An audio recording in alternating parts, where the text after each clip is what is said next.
Welcome! Today we're going to clear the jam rear error on your Brother machine. This video will cover multiple models and operating systems. Even though your machine may not match the model on the screen, the overall process will be the same. Before working on your Brother machine, please allow it to run for 10 minutes to allow the fan to cool the internal parts. Handling internal parts while still hot may result in injury.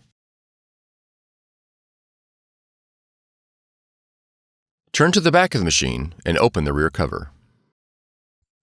Ensure the internal parts have cooled.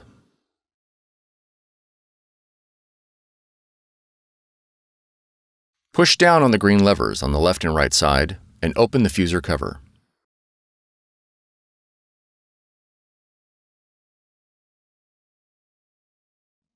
Gently remove any jammed paper with both hands.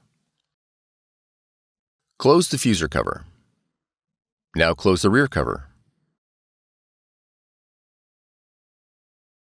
Now press Retry on the touchscreen. For more tutorials, FAQs, and videos, visit us at www.brother-usa.com. If you found this video helpful, be sure to subscribe. Thank you for choosing Brother.